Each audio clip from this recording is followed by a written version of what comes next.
नमस्कार दोस्तों, नया वीडियो लेकर फिर से उपस्थित हूँ। 204 तक प्रश्न अपन कर चुके हैं। तो लक्ष्य प्रश्न बैंक 6 में आज हम प्रश्न करेंगे 205 से 204 तक कर चुके हैं। आप मेरे चैनल पर नए हैं तो सब्सक्राइब कर लीजिए और वीडियो शुरू से अंत तक देखिए। हम बहुत सारे प्रश्न करने वाले हैं और कई प्रश्न तो रिपीट हो रहे हैं, इसलिए हम थोड़ा स्पीड से चलेंगे। ठीक है दोस्तों, चलते हैं 205 से। शुरू करें। आपका बालक संवेगों पर शीघ्र ही नियंत्रण खो बैठता है तथा अतिशीघ्र आक्रामक हो जाता है। आप उसको सही व्यवहार का बोध कैसे कराएंगे? दोस्तों, ये टीचिंग एप्टीट्यूड से संबंधित प्रश्न हैं और ये बीएससी बीएड बीए बीएड के लिए हैं, लेकिन कभी कभी ये बीएड के लिए भी आ जाते हैं। कई बच्चों ने कहा था कि सर ये इनका स्तर है थोड़ा छोटा है नीचे। तो देखिए, 12वीं पास बच्चे के लिए ये प्रश्न मायने रखते हैं, इसलिए ऐसे ही प्रश्न पूछे जाएंगे 12वीं पास बच्चों को तो। लेकिन कभी कभी ये ग्रेजुएट लेवल पर बीएड वालों को भी ये पूछे जा सकते हैं, इसलिए मैंने कहा था बारीक रेखा है ग्रुप ए और बी में, तो आप ध्यान रखिए इस बात का। तो हम क्या करेंगे, कोई बालक तुरंत एग्रेसिव हो जाता है तो हम क्या करेंगे, तो विभिन्न गतिविधियों के द्वारा उसके संवेगों पर नियंत्रण रखने का प्रयास करेंगे। अनेक प्रकार की एक्टिविटीज कराएंगे जिससे उसके ऊपर कंट्रोल हो सके। चलिए 206। यदि आप एक विद्यालय, थोड़ा सा सुधार लीजिए, ये आगे पीछे हो गई मात्रा। आप एक विद्यालय के प्राचार्य हैं, प्रिंसिपल है, तथा आपके विद्यालय का एक शिक्षक प्रतिदिन देरी से आ रहा है, तो आप क्या करेंगे?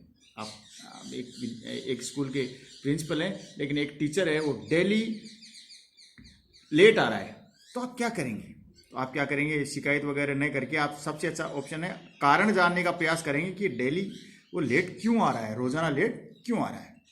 यदि आपका पाठ्यक्रम किसी कारणवश अपूर्ण रह जाता है, आपका कोर्स पूरा नहीं होता है कोई कारण से, तो आप क्या करेंगे? तो हम क्या करेंगे, ये सारे ऑप्शन पढ़ो। सबसे अच्छा ऑप्शन आएगा, छात्रों को अतिरिक्त समय देकर पाठ्यक्रम पूर्ण कराएंगे। कोई भी शॉर्टकट नहीं ढूंढना चाहिए, जितना पढ़ाया है उसी से परीक्षा में आएगा कहकर छोड़ देंगे, संक्षेप में पढ़ाकर औपचारिकता पूर्ण कर लेंगे, पाठ्यक्रम के मुख्य प्रश्नों करा देंगे। नहीं, अध्यापक को कभी भी शॉर्टकट नहीं अपनाना चाहिए।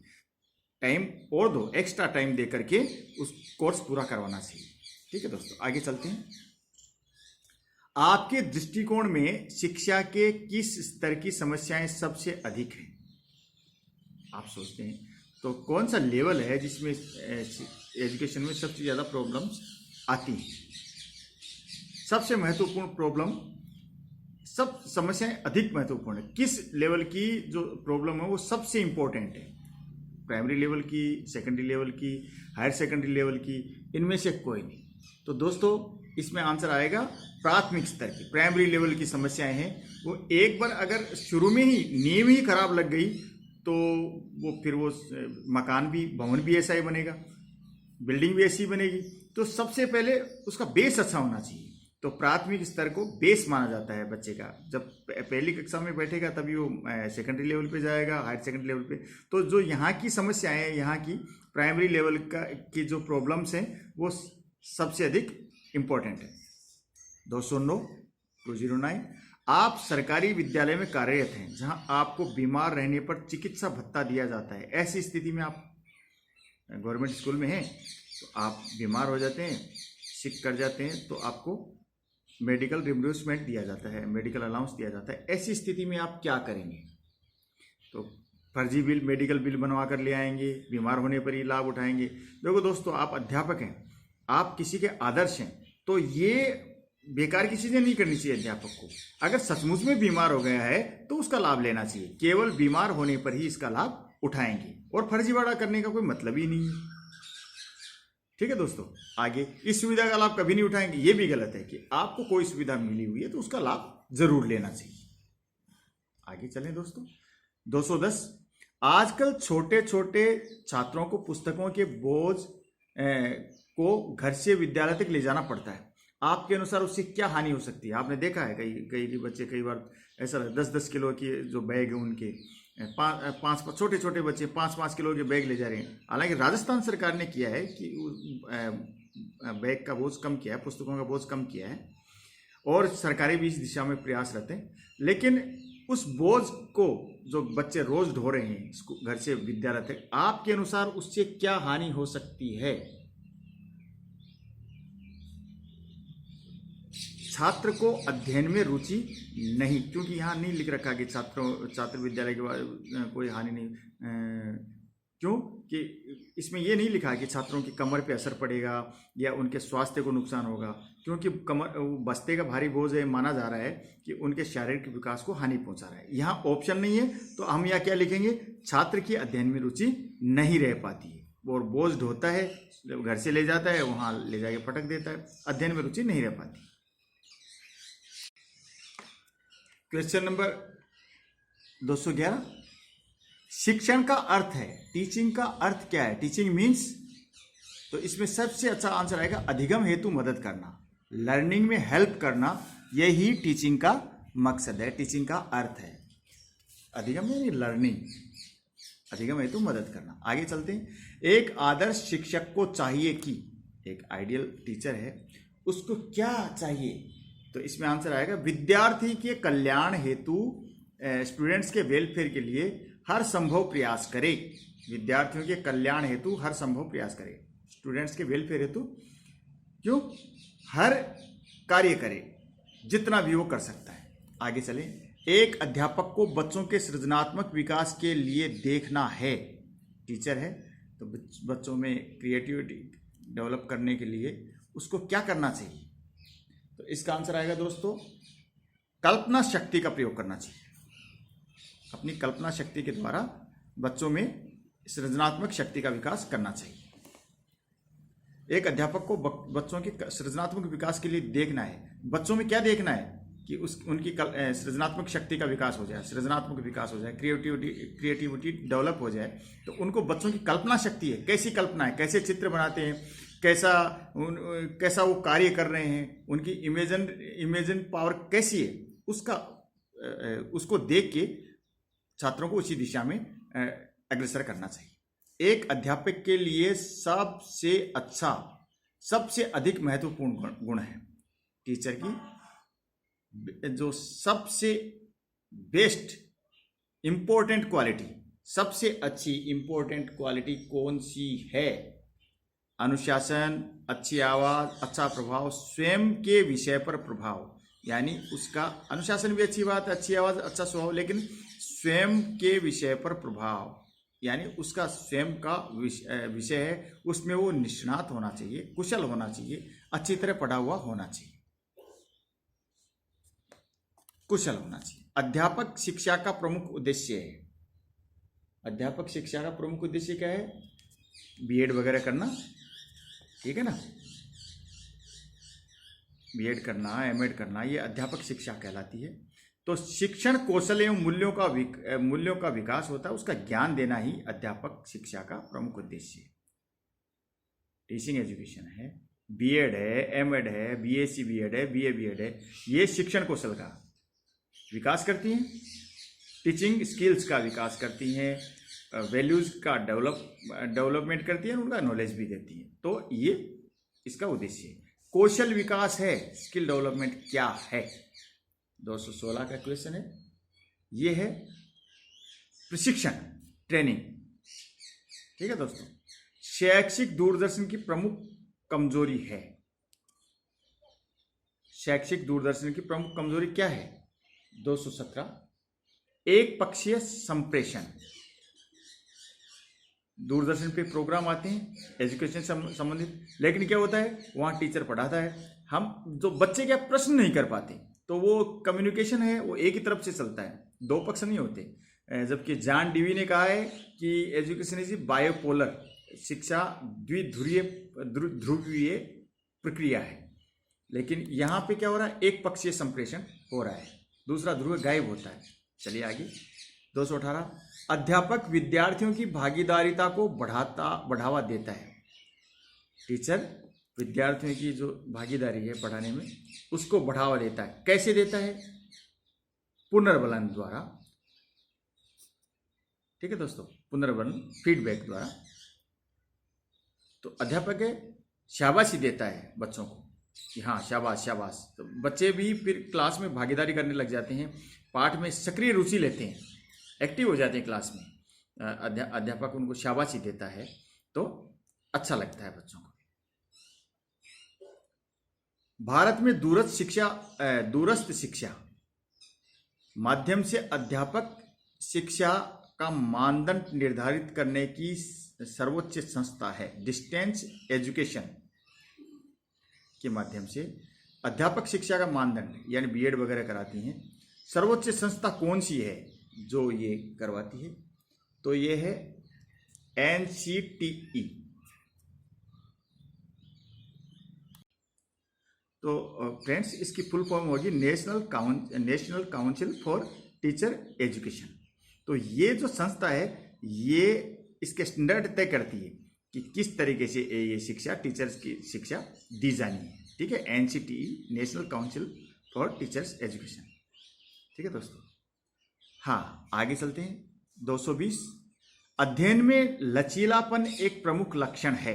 अध्ययन में लचीलापन तो मतलब कभी भी पढ़ ले आदमी, तो ये होगा अनौपचारिक शिक्षा, इनफॉर्मल एजुकेशन का अध्ययन में लचीलापन। विद्यालय शिक्षा के व्यवसायीकरण का क्या तात्पर्य है? रोजगार परक शिक्षा। तो विद्यालय में जो प्रोफेशनल एजुकेशन है,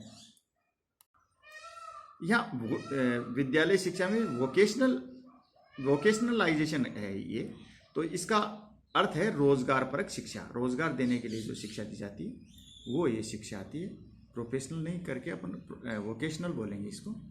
चलिए आगे चलते हैं। 222, दूरस्थ शिक्षा एवं पारंपरिक शिक्षा माध्यम जिस बिंदु पर भेद नहीं होते।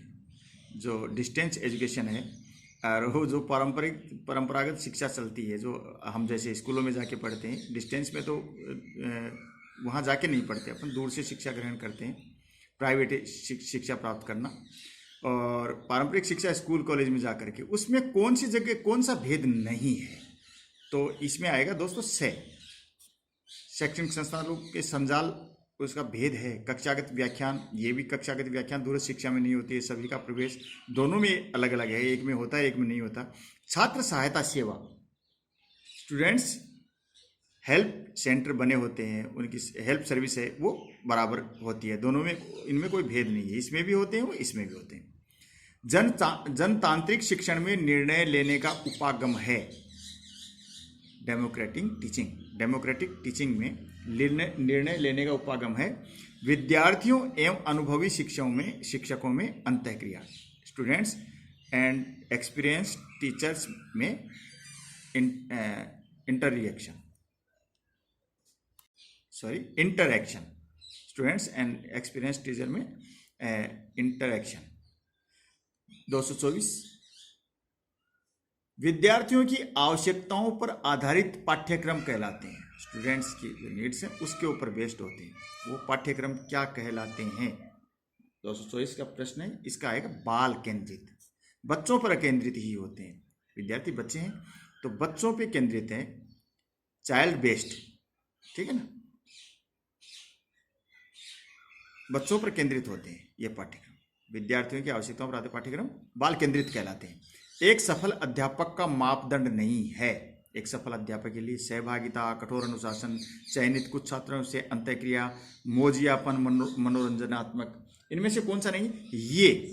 ये सब चीजें होनी चाहिए। सफल अध्यापक का मापदंड सहभागिता होना चाहिए, कठोर अनुशासन भी होना चाहिए, चयनित कुछ छात्रों से अंतःक्रिया भी होना चाहिए। ये मनोरंजनात्मक मोजियापन नहीं होना चाहिए। चलिए दोस्तों आगे। 226, निबंधात्मक परीक्षण एवं वस्तुनिष्ठ परीक्षण में समानता है। दोनों में क्या सिमिलरिटी है? ठीक है, तो ये 226 का प्रश्न है, इसका उत्तर आएगा उपलब्धि परीक्षण करना।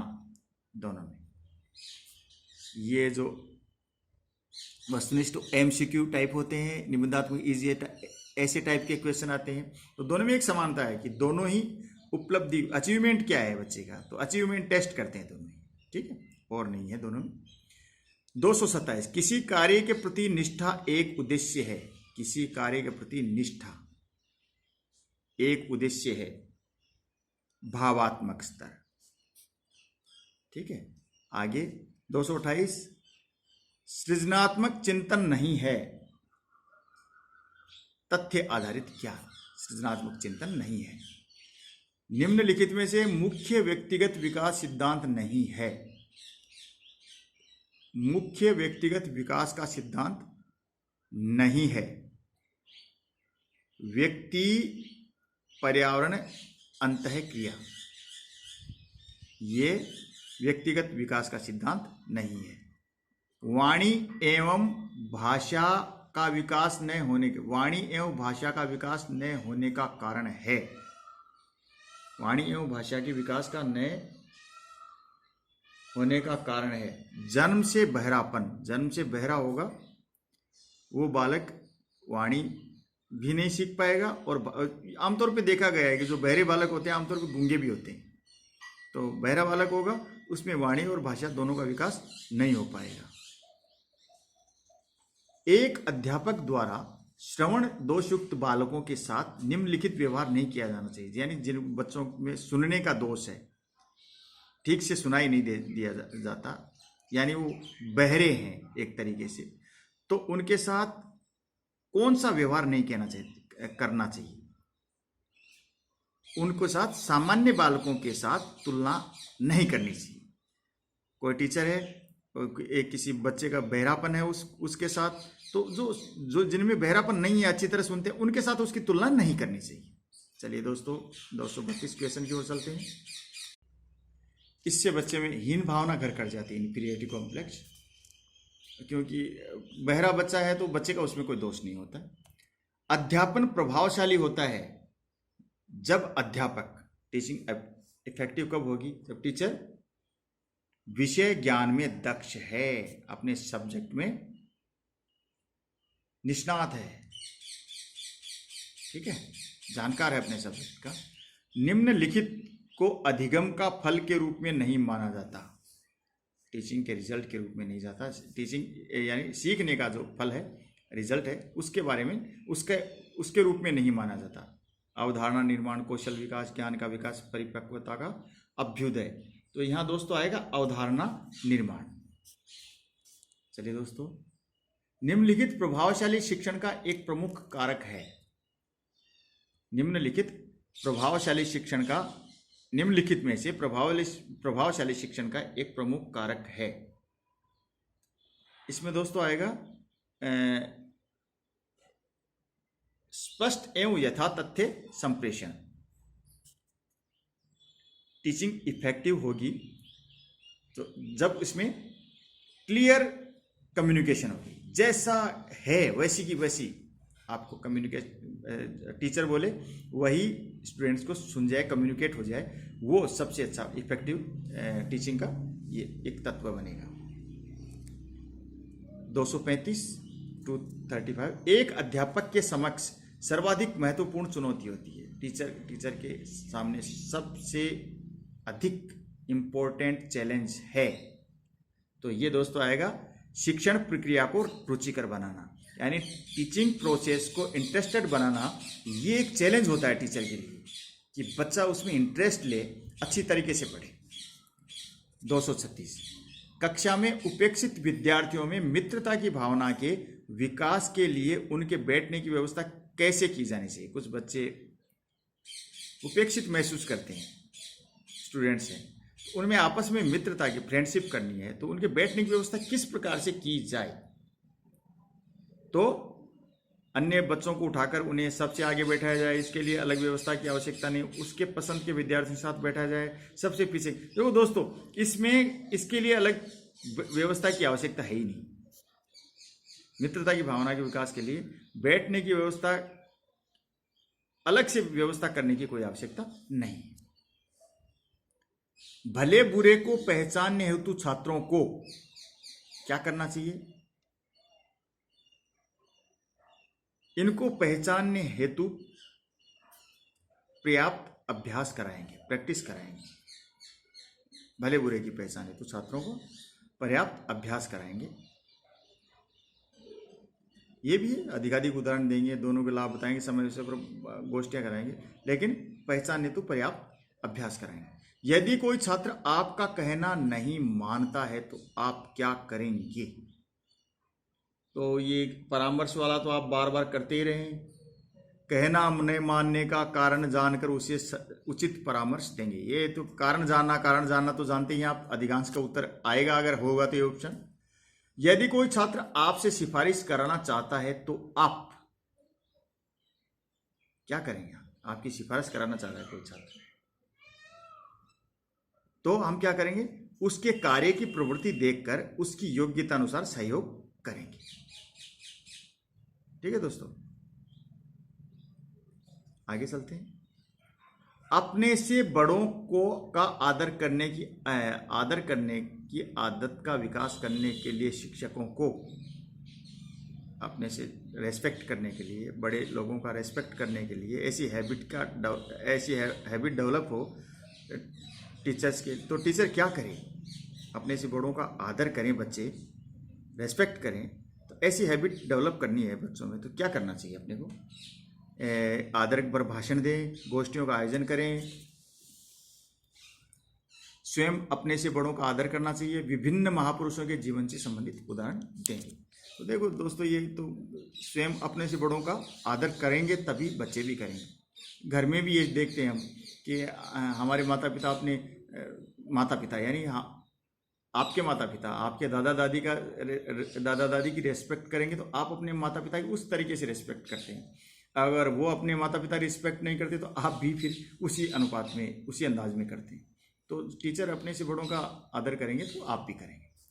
आपके दृष्टिकोण में वर्तमान शिक्षा व्यवस्था का निम्नलिखित में से कौन सा दोष अधिक पीड़ादायक है? आप किसको, कौन सा दोष है? तो ये जो आज की शिक्षा है, बालकों में जीवन मूल्यों के विकास का अभाव है, लाइफ वैल्यूज हैं तो उनकी कमी है। चलिए, शिक्षकों को अपने कार्य में निपुण होने के लिए क्या करना चाहिए? निष्णात होने के लिए, कुशल होने के लिए क्या करना चाहिए? तो अपने विषय संबंधित नवीन पुस्तकों का अध्ययन करना चाहिए। देखो, टीचर है, पढ़ लिया, बीए कर लिया, एमए कर लिया, बीएड कर लिया, बस खत्म। टीचर हैं वो स्टूडेंट्स को पढ़ाने लगे, लेकिन आगे कुछ नई पुस्तकें पढ़ी नहीं दोस्तों।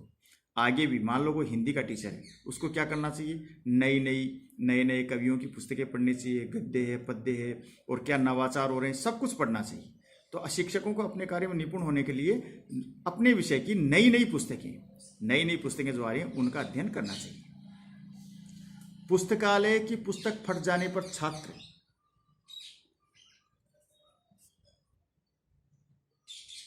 क्या करें? छात्र को पुस्तक को सही करके लाने को कहेंगे, वो भविष्य में ध्यान रखने के लिए कहेंगे। ठीक है दोस्तों, पुस्तकालय की पुस्तक फट भी जाती है, उसको कहेंगे बच्चे को, भाई भविष्य में ध्यान रखना, आगे कभी नहीं फटे, और इस पुस्तक को चिपका के ले आओ, ठीक करके ले आओ। आगे चलते हैं दोस्तों। शिक्षा का स्तर दिन प्रतिदिन गिरता जा रहा है, इसके लिए आप किसे दोषी मानते हैं? छात्रों, अभिभावकों, संपूर्ण शिक्षा व्यवस्था, इसको ये दोषी मान, यही है, ये सारे सब कुछ आ जाता है इसमें, पाठ्य पुस्तक भी आ जाते हैं। संपूर्ण शिक्षा व्यवस्था है, उसको दोषी मानना चाहिए, क्योंकि इसमें स्तर तो गिर ही रहा है। चलिए, निम्नलिखित गुण समूह में से कौन सा गुण समूह शिक्षा के लिए आवश्यक है? ये समूह है आक्रोश और करुणा, क्षमा और सहयोग, संयम, ज्ञान, अभिव्यक्ति, ईमानदारी, ईर्ष्या, प्रभुत्व। तो इसमें तो ईर्ष्या आ गया तो ये तो बिल्कुल ही गलत हो गया। इसमें आक्रोश आ गया, ये नेगेटिव है, ये दोनों चीजें।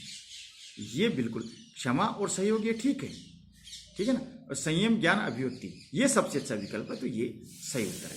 ये ईर्ष्या नेगेटिव है, आक्रोश नेगेटिव है, ये चीजें नहीं आएंगी।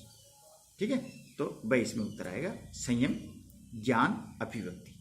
246, आप अध्यापन व्यवसाय करना चाहते हैं क्योंकि टीचिंग प्रोफेशन में आना चाह रहे हैं। क्यों भाई, क्यों आना चाहते हैं? क्योंकि आपको शिक्षक का कार्य पसंद है, आप टीचर बनना ही चाहते हैं, आपको अच्छा लगता है। ठीक है। 247, क्वेश्चन नंबर 247, विद्यार्थियों द्वारा कक्षा में प्रश्न उठाए जाए तो अध्यापक को चाहिए कि विद्यार्थी स्टूडेंट क्लास में क्वेश्चन करे तो टीचर को क्या करना चाहिए? टीचर को उसे प्रोत्साहित करना चाहिए कि हाँ बिल्कुल आपको प्रश्न पूछना चाहिए, क्वेश्चन करना ही चाहिए। प्रश्न करेंगे और अध्यापक है शाबाश, प्रश्न समझ में नहीं आए तो पूछना चाहिए। अध्यापक को भी अच्छा लगेगा कि बच्चे ध्यान दे रहे हैं और उससे स्टूडेंट भी एक्टिव रहते हैं। छात्रों में अध्ययन रुचि बढ़ाने के लिए किसे बढ़ाया जाना चाहिए? टीचिंग में इंटरेस्ट बढ़ाने के लिए बच्चे लगातार अध्ययन में रुचि बढ़े, उनकी क्या करना चाहिए? बस शिक्षण की गुणवत्ता को बढ़ाना चाहिए, टीचिंग की क्वालिटी को बढ़ाना चाहिए। छात्रों में अध्ययन की रुचि बढ़ाने के लिए टीचर क्या करे? तो टीचिंग की क्वालिटी है, गुणवत्ता को बढ़ाए।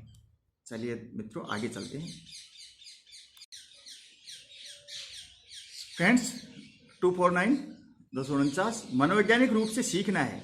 तो इसमें दोस्तों सही उत्तर आएगा, ये दो हैं, व्यवहार में परिवर्तन, ज्ञान प्राप्त करना। तो इसमें ये आएगा, सबसे अच्छा आंसर है व्यवहार में परिवर्तन। ज्ञान प्राप्त करना भी सही है, लेकिन इसमें व्यवहार में परिवर्तन में इसमें ज्ञान प्राप्त करना छुपा हुआ है। ठीक है। अधिकतर विद्यार्थी उस अध्यापक के प्रति श्रद्धा रखते हैं जो सबसे ज़्यादा रिस्पेक्ट किसकी करता है? जो स्टूडेंट जो अपने विषय का ज्ञाता हो, अपने सब्जेक्ट का मास्टर हो, उसकी सबसे ज़्यादा इज्जत करते हैं स्टूडेंट। विषय की व्यवहारिक जानकारी हेतु अध्यापक को क्या करना चाहिए? विषय की व्यवहारिक जानकारी हेतु अध्ययनशील होना चाहिए, उसको निरंतर स्टडी करते रहना चाहिए। ये ठीक है, समझ लोगों से मिले, गोष्ठियों में भाग लेना चाहिए, आत्मविश्वास, ये थोड़े से, लेकिन सबसे अच्छा आंसर क्या है? अध्ययनशील होना चाहिए, हमेशा स्टडी करने वाला होना चाहिए। छात्रों पर निम्न में से कौन से शिक्षक का सर्वाधिक हानिकारक प्रभाव पड़ेगा? ये ऑप्शन दिए गए, इनमें कोई टीचर है, टीचर का बिहेव है वो सबसे ज़्यादा हानि पहुंचाने वाला, सबसे ज़्यादा खराब, वो कौन सा है? तो यह आएगा इसमें शिक्षक की संवेगात्मक अस्थिरता। शिक्षक का खुद का व्यवहार है वो अस्थिर हो, संवेगात्मक रूप से इमोशनली उसका व्यवहार ठीक नहीं हो, तो वो सबसे ज़्यादा बच्चों को हानिकारक लगेगा। बालकों के माता पिता प्राय शिक्षकों से प्रत्याशा करते हैं, तो पेरेंट्स हैं वो टीचर से क्या आशा रखते हैं? वो रखते हैं योग्यता की टीचर योग्य हो। अब उसमें उच्च प्रशिक्षण, पढ़ाई, ये बातें आ जाती हैं। योग्य टीचर की आशा करते हैं कि ये हमारे बच्चों को पढ़ाने वाले टीचर इतने योग्य हैं। शिक्षण व्यवसाय के लिए तैयारी का प्रथम प्रवेश द्वार है। टीचिंग प्रोफेशन के लिए तैयारी करनी है तो सबसे पहला गेट कौन सा है? उसके लिए सबसे पहला स्टेप क्या है? तो आंसर आएगा दोस्तों अपेक्षित रुचि व इच्छा का होना। तो टीचिंग व्यवसाय में आप जा रहे हैं तो आपके अंदर टीचिंग के लिए आपका इंटरेस्ट भी होना चाहिए, आपकी इच्छा भी होनी चाहिए। इसीलिए आपका ये अभिवृत्ति और अभिरुचि टेस्ट होता है, एटीट्यूड एंड एप्टीट्यूड टेस्ट इसीलिए होता है कि आप टीचिंग व्यवसाय में जा रहे हैं, आप इसके लिए तैयार हैं या नहीं हैं। आप NSS के माध्यम से स्लम बस्तियों में कार्यक्रम चलाना पसंद करेंगे। ये दोस्तों इसका जो फुल फॉर्म है वो है नेशनल सर्विस स्कीम, राष्ट्रीय सेवा योजना। इसके माध्यम से आप स्लम बस्तियां हैं उसमें कार्यक्रम चलाना पसंद करेंगे। गंदी बस्ती हैं उनमें क्या कार्यक्रम, कौन सा कार्यक्रम चलाना पसंद करेंगे? तो आप टीचिंग से संबंधित हैं तो आप क्या करेंगे? साक्षरता से संबंधित कार्यक्रम चलाना पसंद करेंगे। अब साक्षरता का कार्यक्रम चलाएंगे तो और चीज़ें अपने आप आ जाएंगी, शिक्षा से और चीज़ें अपने आप आ जाती हैं। बालकों में सामान्य ज्ञान की वृद्धि के लिए शिक्षकों में क्या चीज़ होनी चाहिए? बालकों का जीके बढ़े, जीके में सुधार आए, उसके लिए टीचर में क्या होना चाहिए? टीचर में तीव्र इच्छा शक्ति होनी चाहिए। ठीक है, उत्कट इच्छा होनी चाहिए उसकी। नगरीय क्षेत्र में बाढ़ आने पर आप विद्यार्थियों को प्रोत्साहित करेंगे। सिटी में बाढ़ आ गई, आप शहर में रह रहे हैं, आप क्या करेंगे? आप टाउन में बाढ़ आ गई तो बच्चों को किसके लिए प्रेरित करेंगे? ये जो हैं बाढ़ का अवलोकन करें, ये निबंध लिखें, ये तो बैठ के देखने की बात नहीं। बाढ़ पीड़ित लोगों की सहायता करें, ये सही बात है। बाढ़ग्रस्त क्षेत्रों में फंसे लोगों का मजाक ये भी गलत है। बाढ़ग्रस्त क्षेत्रों में लोगों की खाने पीने का ये ठीक है, लेकिन सबसे अच्छा आंसर आएगा बाढ़ पीड़ित लोगों की सहायता करें। तो सहायता करने में ये खाने पीने की बात भी आ जाएगी, ठीक है ना दोस्तों, उनको निकालने की बात भी आ जाएगी, सब बातें आ जाती हैं। सहायता करने में, हेल्प करने में, खाना पीना, उनके आवास की व्यवस्था, उनको वहां से निकालना, ये सब चीजें इसमें आ जाती हैं। बाढ़ पीड़ित लोगों की हेल्प करें, सहायता करें।